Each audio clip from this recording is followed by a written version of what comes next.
Good morning. It is Brian. It is Tuesday morning. You are on the Art of Startup War, and I have a phenomenal entrepreneur on board, and an entrepreneur that we love so much that we're not just saying we love him. We actually just made a wonderful investment into Jules over at Secure Block Technologies. Jules, welcome to the call. Thank you, Brian. Glad to be here.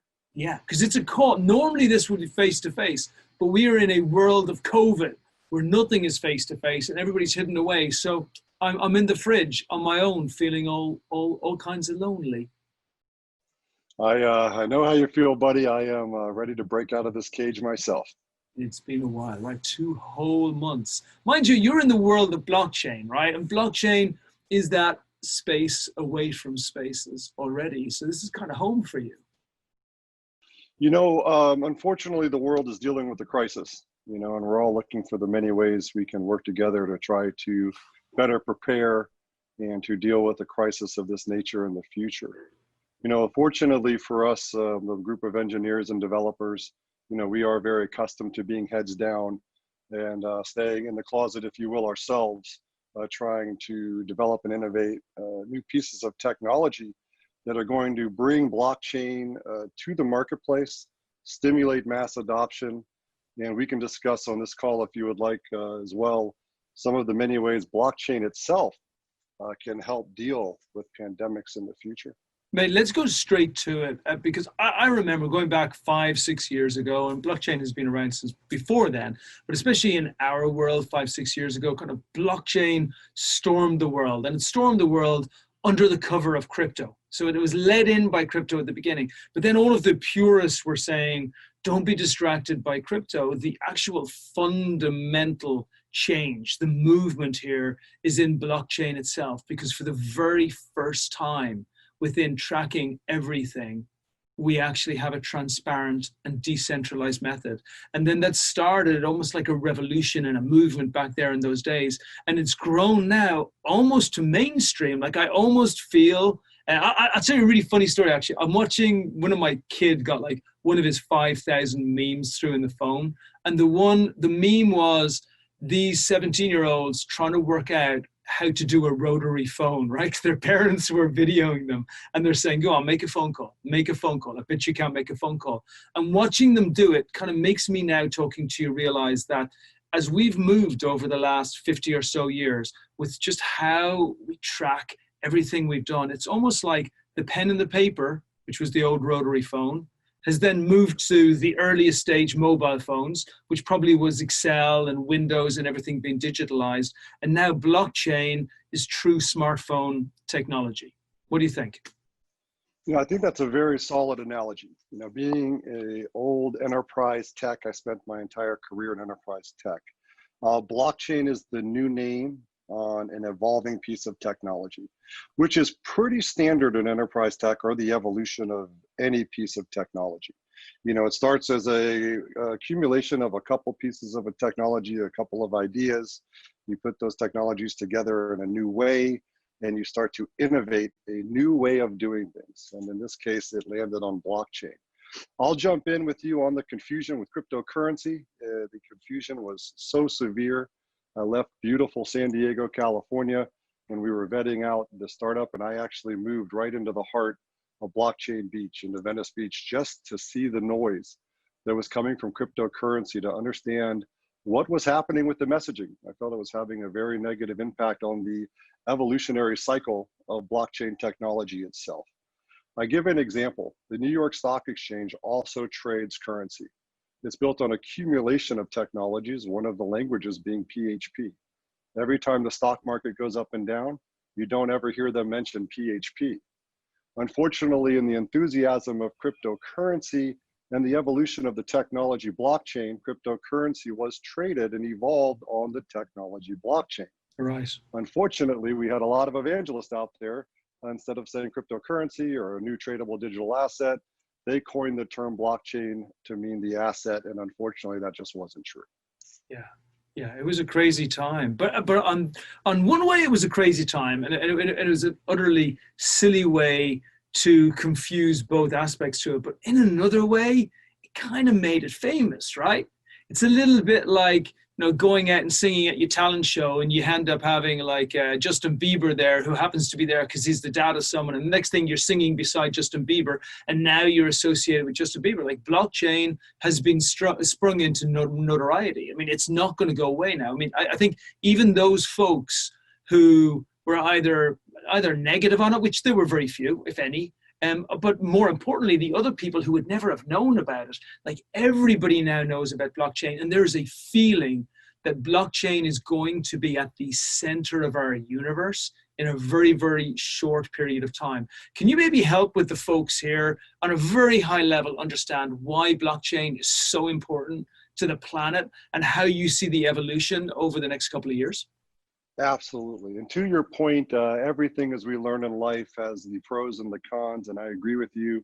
I'm very much a fan of the idea of digitalizing assets, and cryptocurrency brought blockchain to the table. So they did a great job of making it table talk, getting everyone's interest.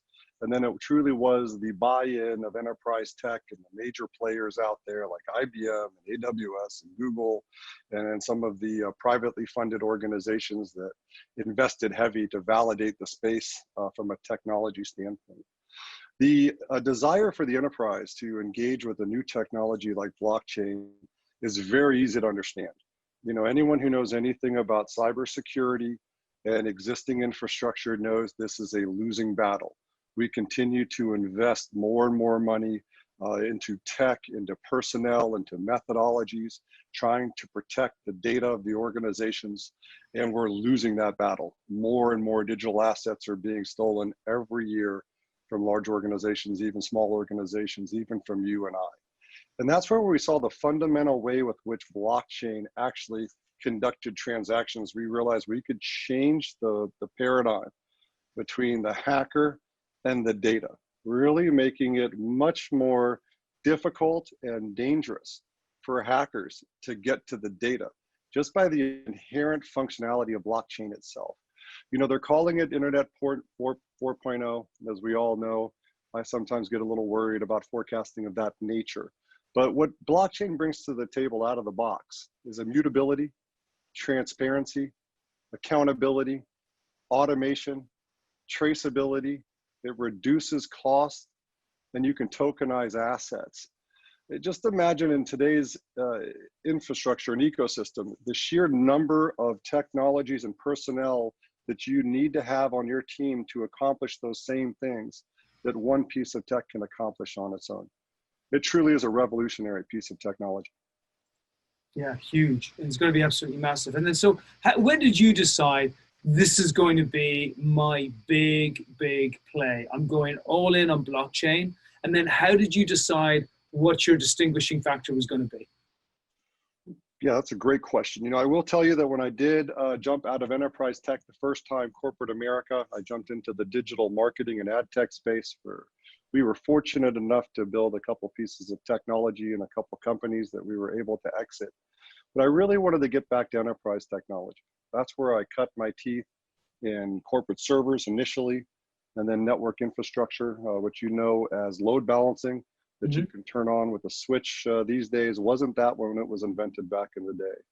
You know, when I came up and saw blockchain, dug in, started taking a look at what was happening with the technology itself, I saw a very similar path that we saw with load balancing. A very unknown set of functionality was going to be needed at the edge of these networks for this great new technology to integrate with existing infrastructure.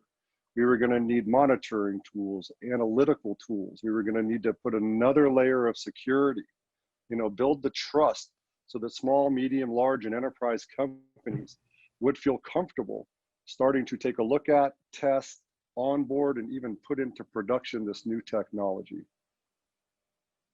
Fantastic. And then, so when you did that, what did it look like? So you're like, okay, I did it before, got an exit, made some money, which is brave, by the way. And you say that very quickly and very unemotionally, but actually making that move to walk away from a very strong, easy paying enterprise job and saying, I'm going to go out and set up my own company in the marketing space or anywhere else, is a very brave move. And then, so I imagine then after you did that the first time, you like the second time you thought, Now I got a taste for it now. Now I want a little bit more. Now I want something a little bit bigger. Talk to us a little bit about what was going through your mind around that. Absolutely. I'm glad you brought that up. It's a pretty funny story, actually, really a funny journey. After the last one many years ago, I promised I'd never do another startup.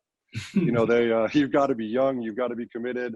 And if you're not young, you've got to have a high amount of energy, dedication. There's a lot of risk involved, a lot of unknowns involved. So as I was doing corporate development and helping other companies achieve their goals, I got the itch. You know, I had felt it before. I saw blockchain.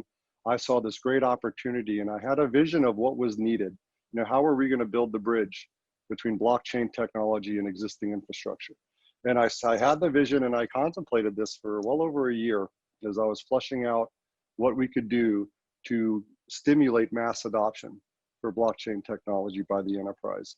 I was fortunate enough to reach out to my team. I've got a lot of great senior engineers and executives and enterprise tech, fleshed it out, got a tremendous amount of feedback, got great response from the partners, IBM, Google, AWS, Azure, the leaders, gave great information. And then I saw the vision, had a decent percentage of my known suspects, if you will, the usual suspects that I've worked with for many years, very interested in doing this. And we jumped in, pure enterprise tech, but also understanding what the cryptocurrency side was saying.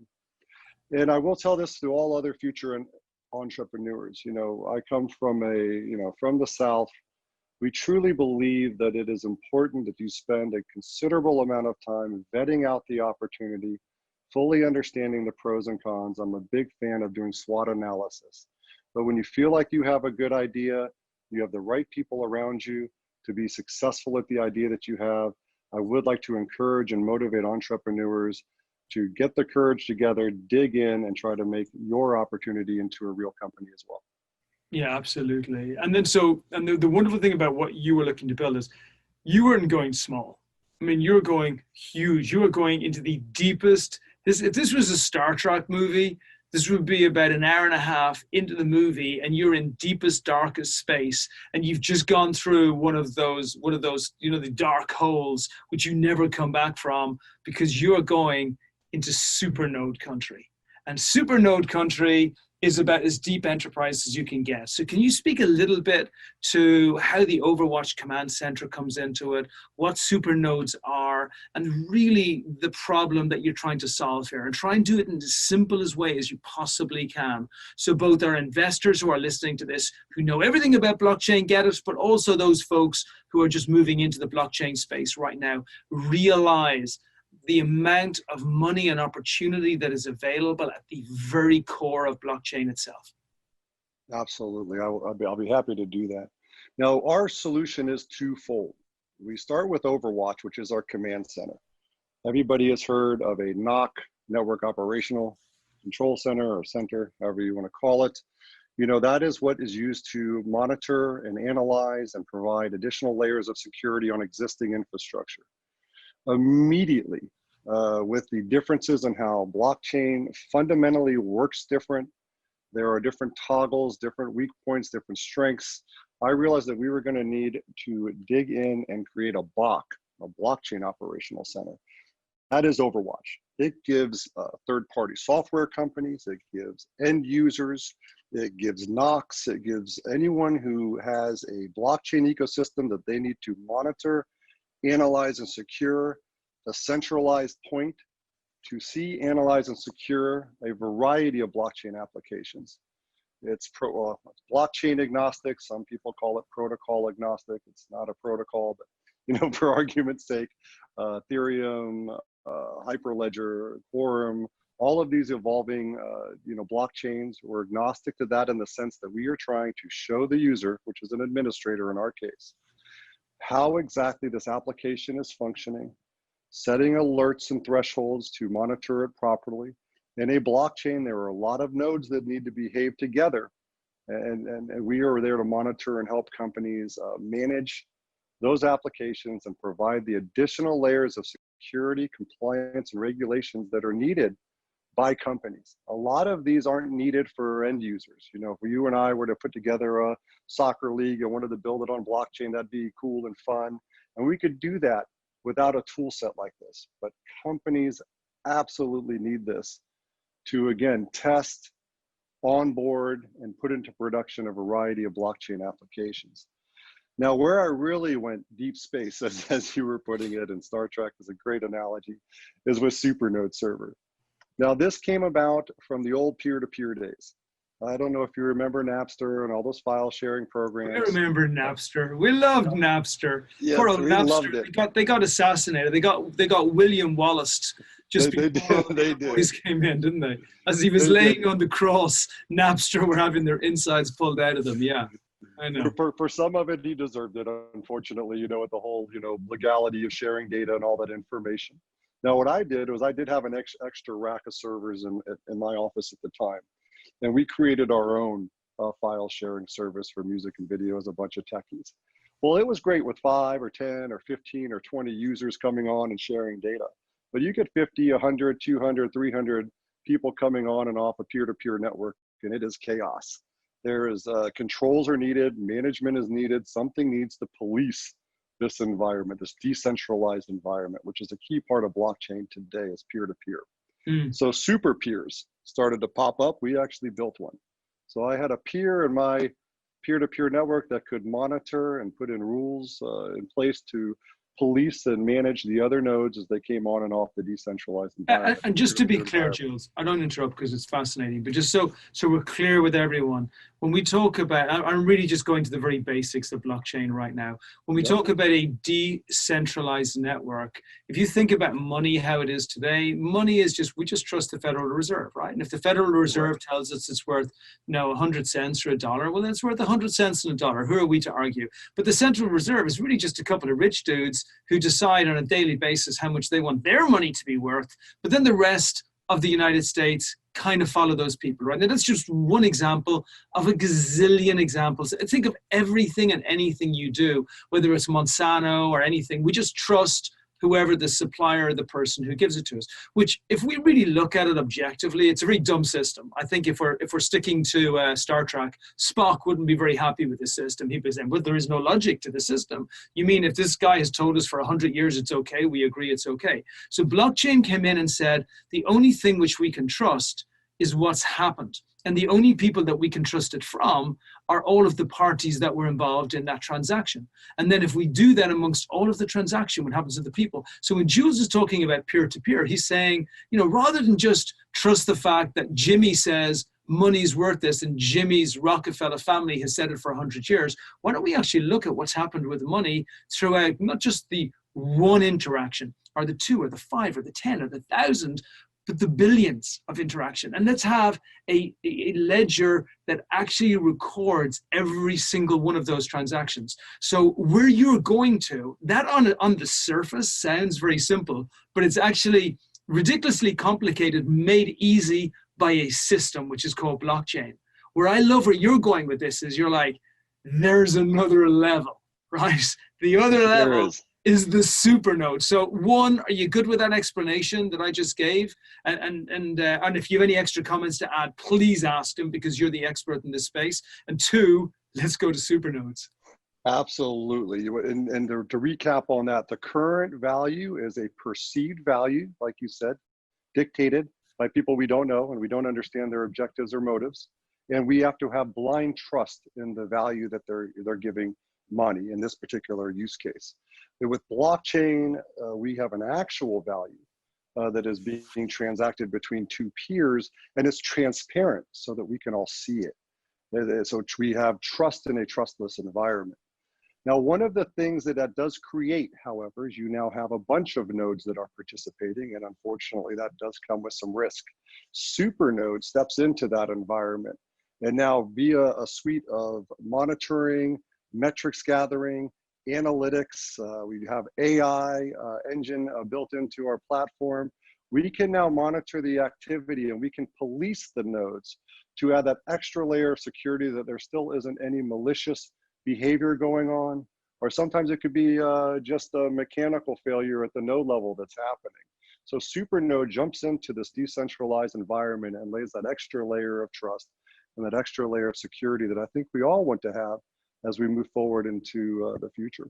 Yeah, and I hope the penny is dropping for everyone right now, because these last 5 or 10 seconds have just really shown the value proposition that you have and why it's so important.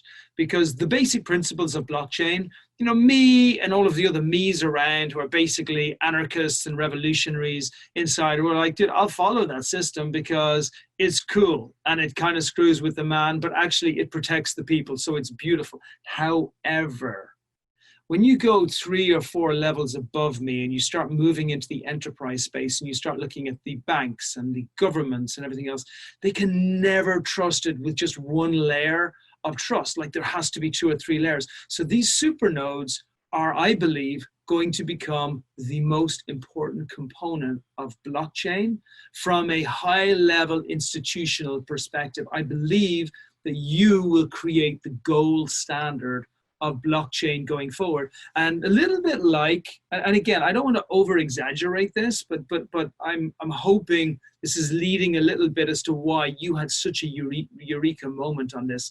Is this is a little bit like laying the telephone lines when you first know that cable is going to be all around the world, and actually whoever lays the lines is going to be the telecom provider for the world. Right? That's what these supernodes are going to be. The ones that are trusted are going to be the ones that are used for a heck of a long time by the institutions. Absolutely. You couldn't have put it better. We've got to provide that extra layer of trust into this environment. And again, as we have the nodes, as it truly becomes Internet 4.0, this decentralized environment starts to play a core role in network infrastructure and the Internet as we know it today. We also feel that supernodes are going to play a pivotal role in many levels: ISPs, companies themselves, colos, hosting facilities. Every company and every group is going to need one or multiple supernodes in their ecosystem, providing the service that we're providing. Awesome. I mean, listen, for all you folks listening, who the hell would have thought a conversation about blockchain could be this friggin' exciting? You're talking about like the future of how our infrastructure is going to look like on the planet. And the thing is, we're not 40 or 60 or 80 years away from this. We're probably somewhere, firstly, we're there. But as far as adoption is concerned, over the next 3-5 years, we're going to see mass adoption. So can you talk to me a little bit, Jules, about your go-to-market, where you are right now, what you've built so far? I know you've spent hundreds of thousands of dollars on putting this together. I know you've amassed a phenomenal team to do it. Talk to me a little bit about the team you've put together, what you've built so far, how much resources you've put into it. Talk to me about how patient your partner must be, because I'm guessing that's very patient. And then let's move on to what's then going to happen for your company over the next year, 2 years, 3 years, 5 years. Absolutely. I want to jump in right in with you. If I could take just one last caveat, my last point about blockchain, and then we'll move forward. Is that okay? Of course. All right, great. Yeah, what I wanted to say to the users out there and why that us as individuals and people should be interested in blockchain technology is that it actually gives the control of your personal information, your PII, your personal data, the control goes back to you. So as we push blockchain to market, and why this was so personally important to me was being in the advertising world, seeing that these big businesses were monetizing our data. They know everything about us without our permission or us getting compensated in any way. Blockchain is actually going to stop that from happening. Users will get control of their data, and then you can choose whether or not companies are allowed to use or monetize your data. And if you choose to do so, you should also get compensated for allowing other companies to monetize your data. So Hallelujah. Yeah, absolutely, right. We should make a little money on it too if they're going to sell our data. So I'll wrap up my blockchain talk with that and move to our go-to-market strategy. Fortunately for us, we're a lot of career enterprise technology guys. We've known each other a long time, and we've all gone to market in a variety of ways. So we are moving into enterprise tech, which is significantly different. So when I was fleshing out this idea and putting the initial investors together and the initial team together, the first thing I did was approach the major platform players to present the idea.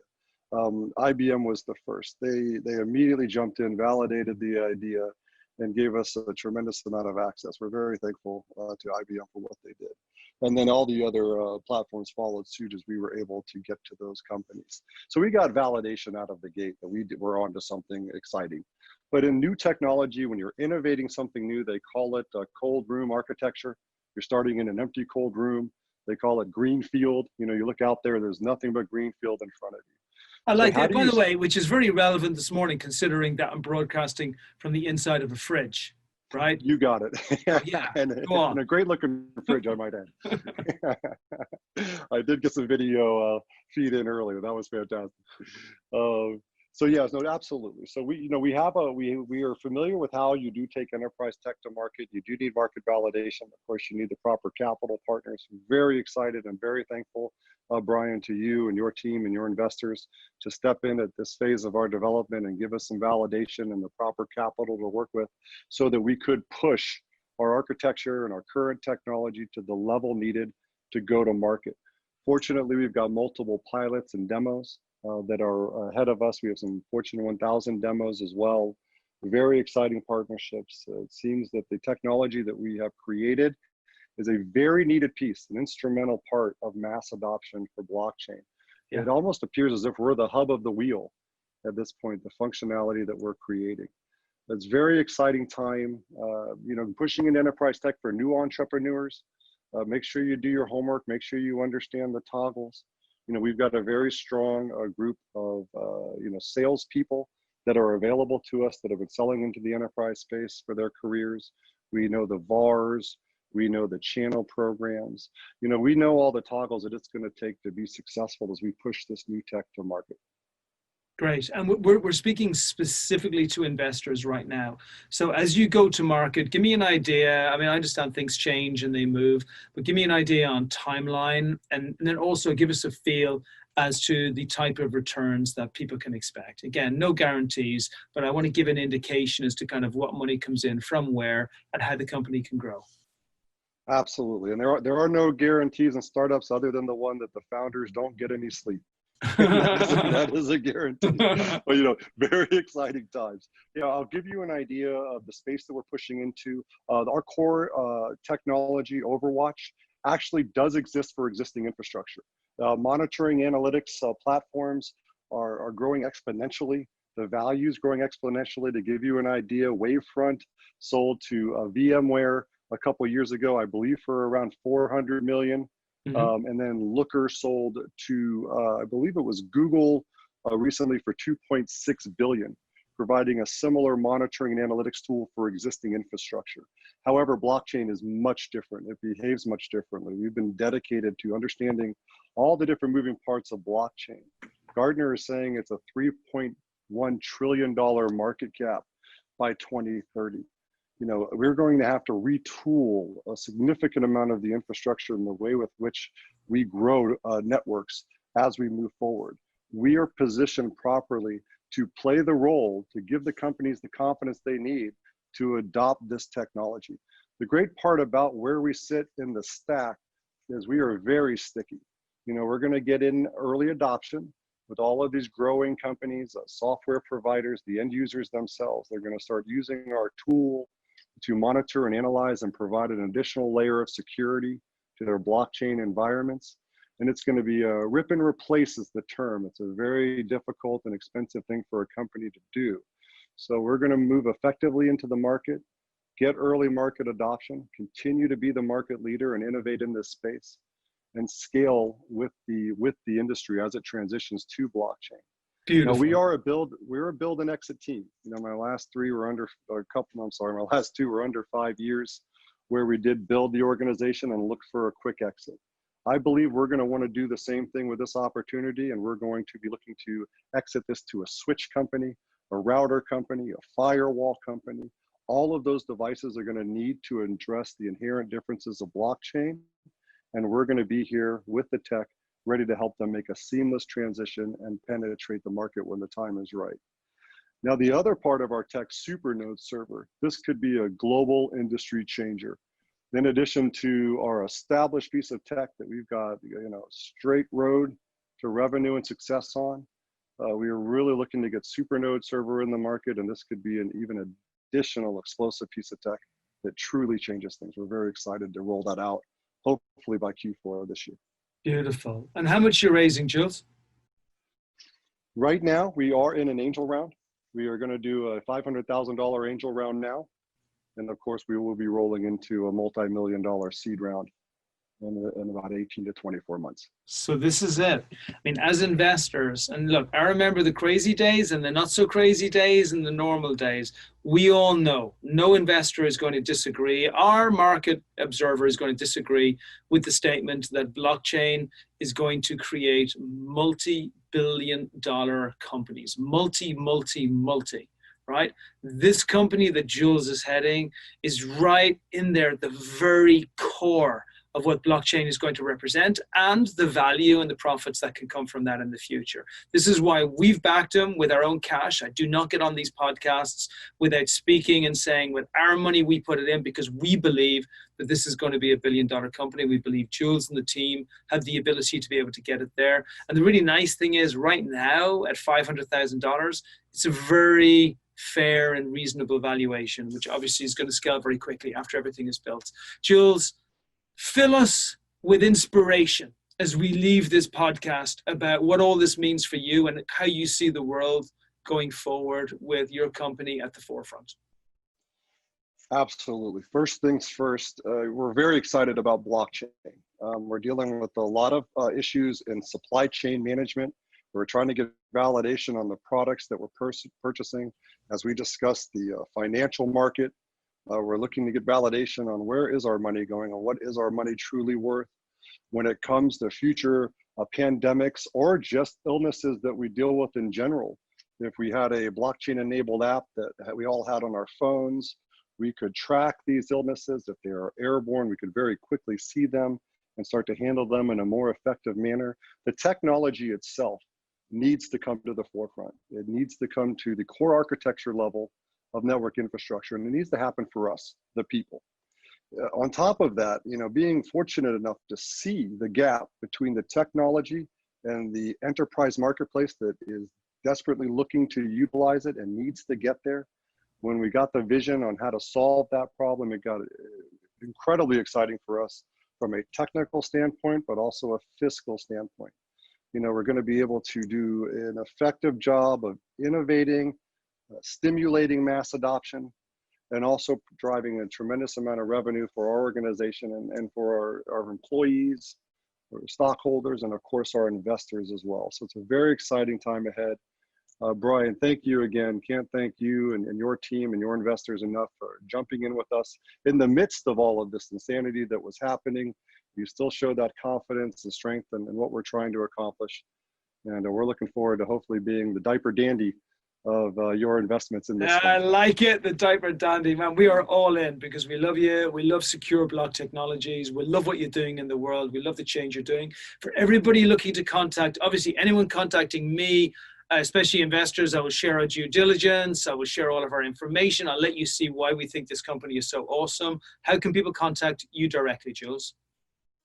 Absolutely. You can come to our website, secureblocktech.com, or you can send us an email at investors@secureblocktech.com. We'd love to hear from you. We will also give you the information you need to make a smart decision and see if we are a good fit for your portfolio. And more importantly, we're looking to meet a lot of fantastic people and people that are just as interested as we are in bringing the power of blockchain to the people of this world. Thank you, my friend. Thank you, Brian. That's a wrap. Sweet. We're good. Perfect. Stop recording. Hold on. Stop recording. Vince is just like, stop recording. Okay. Zoom. Jules, hang on. I got this, mate. I got this. Down. Oh, up. Oh, shit. Maybe I don't got this. Coming in. He knows me. He knows me already. Wait, not that button. Hang on. I got this. Okay, stop recording. Stop. Just press that, right? Where are you at? Do you want to stop recording? Yes.